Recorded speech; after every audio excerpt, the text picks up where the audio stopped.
The great library of Nexus Prime hummed with the quiet energy of 1,000 data cores. Keeper Vex, a tall blue-skinned scholar, moved between the ancient archives with reverence. His forearms carefully handled the oldest records in the galaxy's database. "Another request for the human files," his assistant Kira whispered, her silver eyes reflecting doubt. "The third one this cycle." Vex sighed through his gill slits. For 300 years, he had been the guardian of the most controversial collection in all known space, the human archive. Most species considered it fiction, elaborate mythology created by some long-dead civilization. But Vex knew better. The record spoke of a species called humans, bipedal, warm-blooded creatures from a small blue world they called Earth. According to the files, they had appeared in galactic space nearly 1,000 years ago, spreading across dozens of systems with impossible speed. They were described as relentless explorers, fierce warriors, and brilliant inventors. But then, 3 centuries ago, they simply vanished. No battles, no great exodus. One day, every human settlement, every ship, every trace of their presence, just disappeared. Only their ruins remained, and even those were few. It was as if an entire species had chosen to fade into shadow. "Tell me again about the Battle of Crimson Nebula," young Pip asked. The small, furry creature had become fascinated with human stories. Vex activated the holographic display. Images of massive ships filled the air, sleek human vessels facing off against the dreaded Black Fleet of the old Empire. According to records, 12 human ships had held off 300 enemy vessels for 6 days, buying time for civilian evacuation. The humans never retreated, Vex recited from memory. Their captain, a warrior named Kane, sent one final message: "We go dark so others may see light," and their ships went silent. Kira shook her head. Impossible. No species could develop such technology so quickly, then vanish so completely. But Vex had studied every file, every fragment of data. The humans were real. Their technology was decades ahead of anything the galaxy possessed even now. Their ships could move faster, their weapons hit harder, and their will to protect others seemed unbreakable. The door chimed, and Director Knox entered, a massive, rock-like being whose species ruled the current Galactic Council. His voice rumbled like distant thunder. "Keeper Vex, the Council grows tired of funding fairy tales.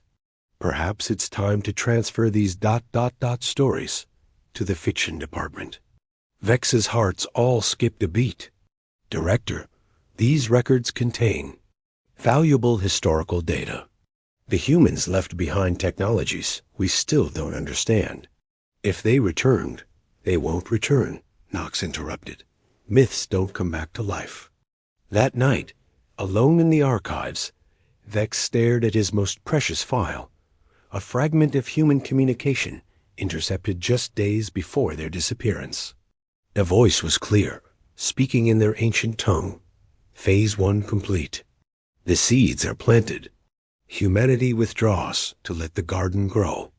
When the harvest comes, when the darkness threatens all we've protected, we will return. This is not goodbye. This is see you later. Vex had never shared this recording with anyone. But as he listened to those final words, he felt something he'd never experienced before. Hope mixed with fear. What if the humans hadn't vanished? What if they had simply been waiting? Outside the library, unknown to all, a small probe drifted past the station. Its hull bore no markings, but deep within its core, human technology hummed quietly. It had been watching, listening, recording. The message it transmitted was brief: "Archive secure. Keeper identified. Proceed to Phase 2. Across the galaxy, similar probes activated ancient relay stations hidden in asteroids, on dead moons, inside the hearts of dying stars. A network that had slept for 3 centuries began to wake up. In the depths of space, beyond the edge of known systems, Massive ships stirred in the darkness. Ships that bore the scars of 1,000 battles, crewed by the descendants of those who had chosen exile over conquest. Admiral Fox stood on the bridge of the flagship Phoenix, his weathered face reflecting decades of patient waiting. Around him, his crew worked at stations that seemed to bend reality itself.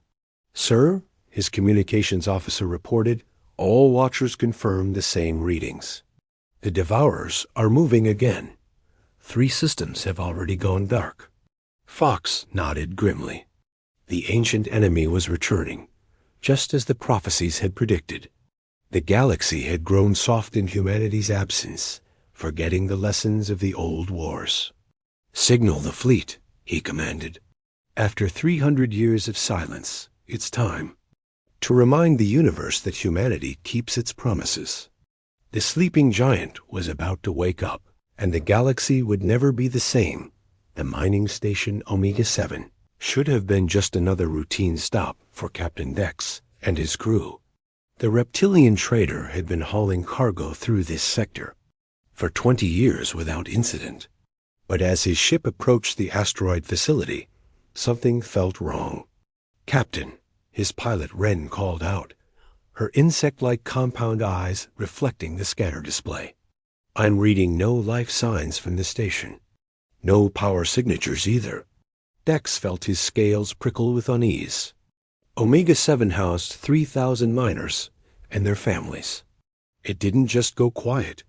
When they docked, the silence was overwhelming. Emergency lighting cast eerie shadows through corridors that should have been bustling with activity. Dex's team moved carefully through the station, finding no bodies, no signs of struggle, just empty rooms with meals half finished and workstations abandoned mid-task. "It's like they all just ... left," whispered Borg, the team's massive engineer. His rocky hide scraped against the narrow doorways as they searched. But in the main control room, they found something that made Dex's blood run cold: the long range. Scanners were still active, and they showed dozens of dark objects moving through nearby systems. Objects that absorbed sensor beams instead of reflecting them. "Get us out of here," Dex ordered. "Now." As they undocked, Wren suddenly gasped. "Captain, look at the asteroid field." Where Omega-7's mining operations had carved neat channels through the rocks, new formations had appeared. Precise geometric patterns that definitely weren't natural. And at the center of the largest pattern, something was moving. A ship emerged. From the asteroid's shadow, sleek, dark, and wrong in every way that mattered. It wasn't built according to any known design principles. Instead of the flowing curves most species preferred, this vessel was all sharp angles and harsh lines, as if it had been designed by something that viewed the universe as an enemy to be cut apart. "Devourer's ship," Dex breathed, using a word he'd only heard in old war stories. The enemy vessel didn't pursue them. It simply watched as they fled, as if their escape was expected, even desired. It wanted survivors to spread the word. The ancient darkness had returned. Back on Nexus Prime, Keeper Vex received Dex's report with growing dread. 3 more systems had gone silent in the past week. The pattern was exactly like the old records. Described surgical strikes that left no trace, followed by the slow advance of an enemy that consumed entire worlds. "We need to contact the Galactic Defense Force," Director Knox declared during the emergency council meeting. His stone features showed rare concern. "With what?"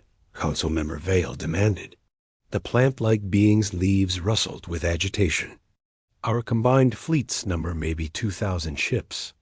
The old records say the Devourers brought 10 times that number in their last invasion. Then we evacuate," suggested another member. "Pull back to the core systems and prepare defenses." Vex stood slowly, his forearms spreading in a gesture of emphasis. "The humans didn't retreat. They found a way to win." "The humans are gone," Knox roared. "We have no choice but to face reality." But even as the council argued, Reality was shifting in ways they couldn't imagine. Deep in the archives, Vex's communication system chimed with an incoming message on a frequency that hadn't been used in 300 years. The hologram that appeared was fuzzy, distorted by distance and encryption. But the figure was unmistakably bipedal, wearing some kind of advanced environmental suit. Keeper Vex of Nexus Prime, the figure spoke in perfect galactic standard. Your dedication to preserving our history has been noted. The time for hiding is over. Vex's hearts all stopped beating for a moment. You're human. Admiral Fox, representing the human remnant fleet. We've been watching the Devourer advance. Our scouts report they've adapted since our last encounter, but so have we. The figure paused. We're coming home, Keeper. But first, we need you to deliver a message to your council. What message? Tell them that in 72 hours, when the Devourers reach the Nexus system, they'll see something they thought was impossible. Tell them humanity always keeps its word. The transmission ended, leaving Vex staring at empty air. Around the galaxy, similar messages were being received by those who had kept faith in the old stories.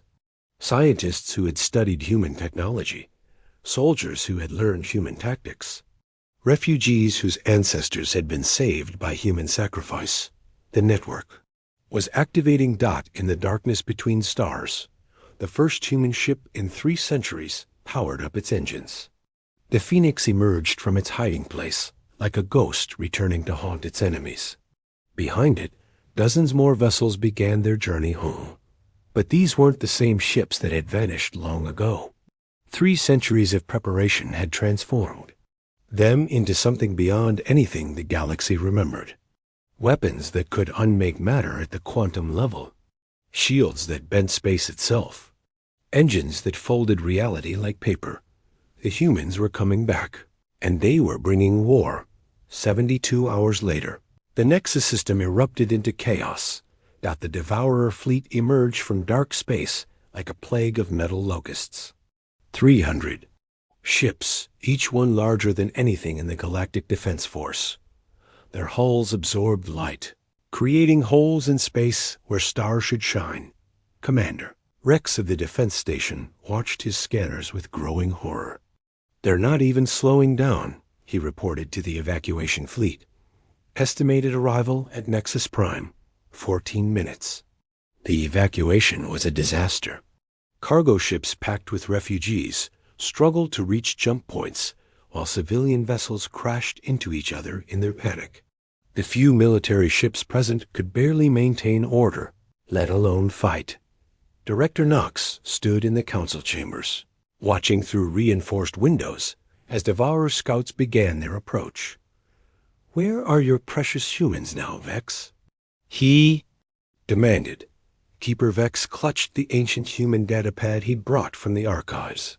His faith was being tested, but something deep inside told him to wait. To believe. That's when the sun flickered. Every being in the system looked up as their star seemed to pulse, its light wavering like a candle in the wind. For a moment, space itself seemed to hold its breath. Then reality tore open. The first human ship emerged from a portal that shouldn't have existed, a rent in space-time that blazed with impossible energies.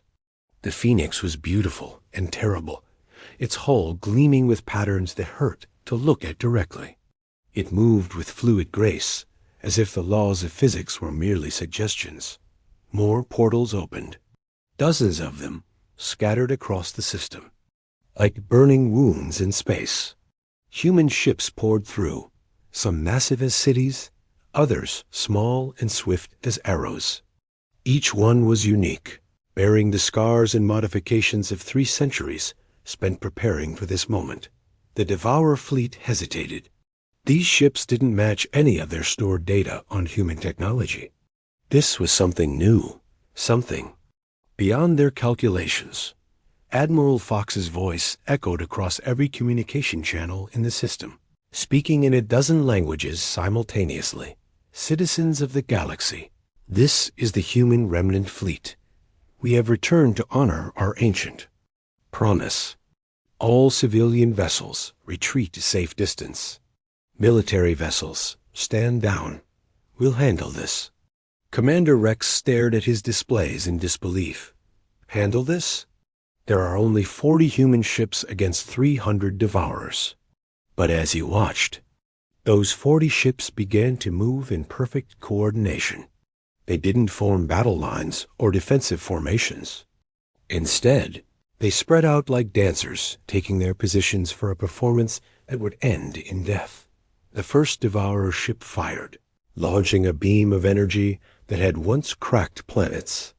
The nearest human vessel, a sleek destroyer, called. The Defiance simply wasn't there when the beam arrived. It had moved sideways through dimensions, appearing behind the enemy ship like a ghost. What happened next defied everything the galaxy thought it knew about warfare. The Defiance didn't fire conventional weapons. Instead, space around the Devourer began to collapse inward, folding the enemy ship into a singularity no larger than a marble. The massive vessel simply ceased to exist, compressed out of reality itself. Impossible, whispered a Devourer commander on an intercepted frequency. No species can manipulate space-time at that level. Admiral Fox's response was broadcast for all to hear. You've been gone a long time. We've learned a few tricks. Battle became a demonstration of power that redefined what was possible. Human ships phased in and out of normal space, struck from impossible angles, and wielded weapons that rewrote the fundamental forces of nature. They moved like living things, anticipating enemy fire before it was even aimed. But the most shocking moment came when the Devourer flagship, a massive dreadnought that dwarfed even the largest human vessels, powered up its world-killer weapon. The beam that emerged could have sterilized Nexus Prime in seconds. The Phoenix moved to intercept, and every being watching expected to see humanity's flagship vaporized. Instead, the ship began to glow with the same light as their star.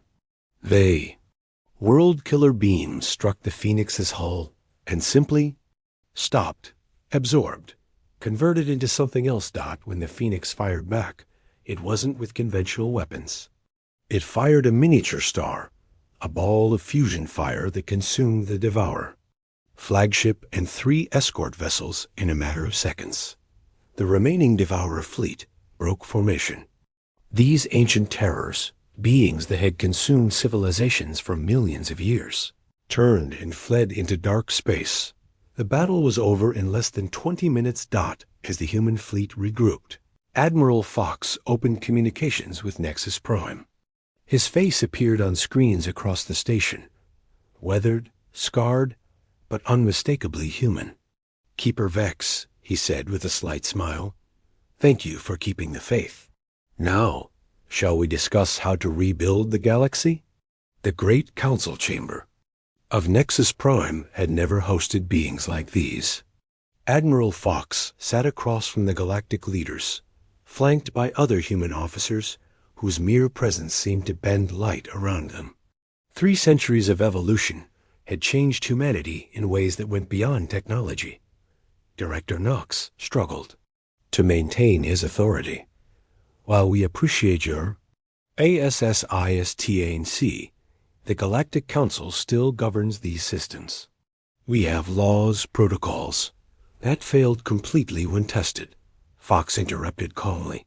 Your combined fleets couldn't have stopped a single Devourer ship, let alone their entire vanguard. Council member Vale's leaves rustled nervously. Vanguard? That wasn't their main force? Captain Maya, Fox's second-in-command, activated a holographic display. The star map showed dark regions spreading across the galaxy's outer rim like an infection. What you faced was a scouting force.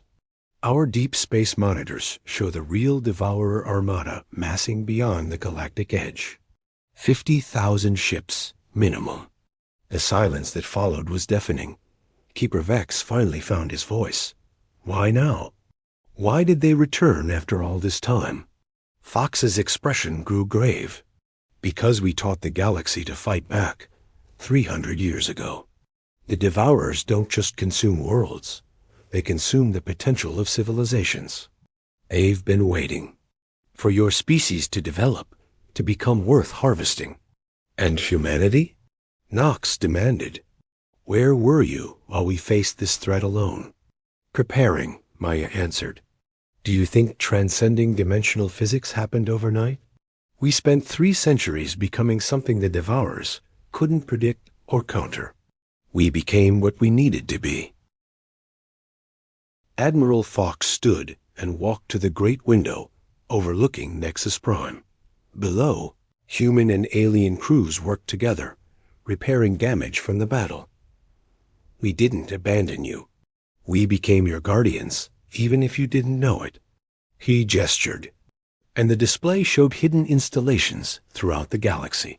Human monitoring stations built into asteroids, cloaked research facilities, entire fleets hidden in pocket dimensions. Every system you explored, we watched. Every colony you founded, we protected. The pirates that mysteriously vanished, the plague ships that never reached their targets, the natural disasters that somehow missed populated worlds, that was us. Stared at the data in wonder. You've been protecting the entire galaxy for 3 centuries? It was our responsibility, Fox replied simply. We uplifted dozens of species to spaceflight in our first expansion. We couldn't just leave our children to face the dark alone. But not everyone was grateful. Commander Rex stood from his chair, his scales flushed with anger. Children? You think we're children? We built this civilization ourselves. With human technology, Maya pointed out. Faster than light travel, energy shields, quantum computers. Every major advancement in the last 300 years was based on principles we left behind. That's impossible, Nox protested. Our scientists developed those innovations independently. Fox smiled sadly.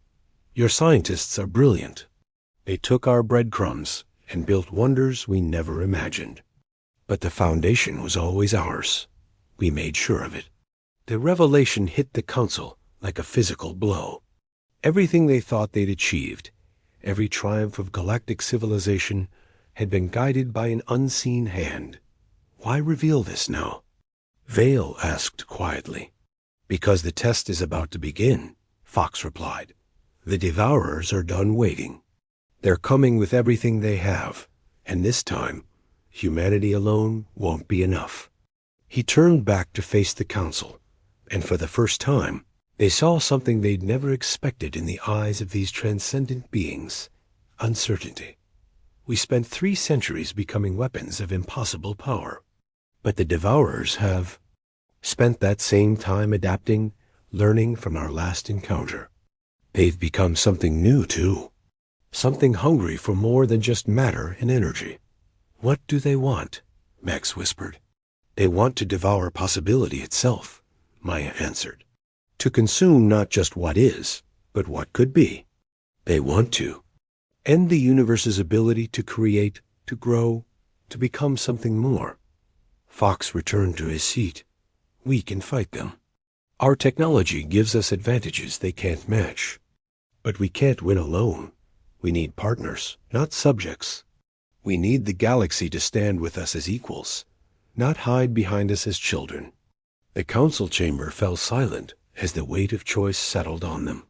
Accept humanity's protection and remain, forever in their shadow, or stand as equals and risk everything in a war that would determine the fate of reality itself. Director Nox was the first to speak, his voice carrying the weight of entire civilizations. What do you need from us? Admiral? Fox smiled, the first genuine expression of hope anyone had seen from him. Everything.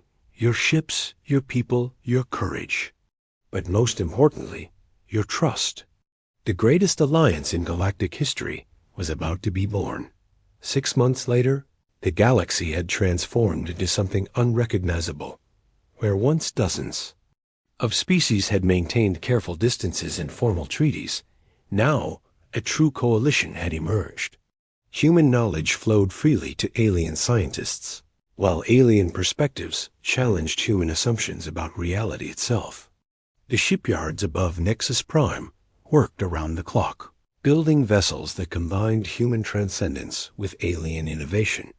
The new ships were neither fully human nor alien, but something entirely new, hybrids of impossible technology and brilliant creativity. Captain Jacques stood on the bridge of the Unity, one of the first joint-designed warships. His crew was a mixture of humans and aliens, their minds linked through quantum communication networks that made them think as one while remaining individual. The ship itself was alive in ways that defied explanation, its hull grown from living metal that could adapt and repair itself. Admiral, his communications officer, reported, "Deep space sensors are picking up the main Devourer fleet. They're larger than our worst estimates." Admiral Fox studied the tactical display aboard the flagship Phoenix. The enemy armada stretched across light years of space, not 50,000 ships, but closer to 100,000. Each vessel was larger than before, evolved and hungry for the feast they'd been denied for millennia. But the galaxy was ready. All fleets, this is Admiral Fox. Today, we face an enemy that has consumed 1 million worlds, ended countless civilizations, and sought to devour the very possibility of growth and change. They believe the universe should be still, silent, empty. They are wrong. Across space, the Allied fleet prepared for battle. 10,000 ships from dozens of species, each one unique, each one carrying the hopes of entire worlds. Human vessels phased between dimensions, while alien ships bent gravity around them. Together, they had become something the Devourers had never faced: unified diversity. The battle began at the edge of the galaxy, where stars grew thin and space itself seemed hungry for light. The Devourers came not as an organized fleet, but as a tide of darkness, seeking to overwhelm through sheer numbers. But the Alliance fought differently than any force in galactic history. Human transcendence merged with alien ingenuity, created tactics that existed in multiple dimensions simultaneously. Ships commanded by plant-like beings used photosynthetic weapons that turned starlight into pure destruction. Crystalline entities from gas giants created resonance fields that shattered enemy hulls at the molecular level. The human contribution was devastating but not dominant. They had learned in their exile that power without wisdom was just another form of destruction. Instead, they became the coordinators, the bridge between species who had never imagined working together. Fascinating, Admiral Fox murmured as he watched an insectoid commander named Click direct a swarm of tiny ships that moved like a living organism. 300 years ago, we would have tried to win this war alone. Today, we're learning what victory actually means. The battle raged for days. Space itself became a battlefield where reality was negotiable and the laws of physics were more like guidelines. The Devourers fought with the desperation of beings who had never truly been challenged, while the Alliance fought with the coordinated fury of those protecting everything they loved. The turning point came when the Devourer Supreme, a ship the size of a small moon, emerged from the heart of their fleet. Its weapons could unmake entire star systems, and its hunger was so intense that light itself began to die around it. But the Alliance was ready. Every ship in the fleet fired simultaneously, not at the Supreme, but at empty space around it. Human dimensional technology created a cage of folded reality, while alien gravitational manipulators compressed space itself. The Supreme found itself trapped in a prison made of the universe's own laws. Keeper Vex, now serving as the Alliance's chief historian, watched from the command ship as the final blow was struck. It wasn't a weapon that ended the Devourer threat. It was an idea. The Alliance had learned to create instead of just destroy.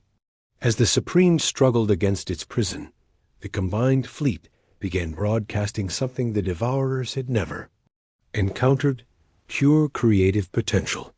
music from 1,000 worlds, art that existed in 11 dimensions, mathematical equations that described beauty itself. The devourers, beings that existed only to consume, were overwhelmed by creation. So intense it rewrote their fundamental nature. One by one, they began to change, their hunger transforming into curiosity, their need to devour becoming a desire to nurture. The war ended not with destruction, but with transformation. Years later, Admiral Fox stood in the same observatory where Keeper Vex had once preserved human myths. Now it housed the combined archive, where the stories of all species were kept together. "Do you think we'll be remembered as myths someday?" Fox asked. Vex, now ancient, but still devoted to his books, smiled. "No, Admiral. Myths are stories about impossible things.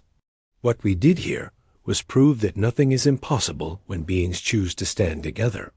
Outside the window, ships from across the galaxy traveled freely between stars. Humans worked alongside former devourers to heal wounded worlds. The universe had learned that diversity wasn't just beautiful, it was survival itself. Humanity had returned from myth not as conquerors, but as teachers. And the lesson they taught would echo across the stars forever, that the greatest power isn't what you can destroy, but what you choose to create.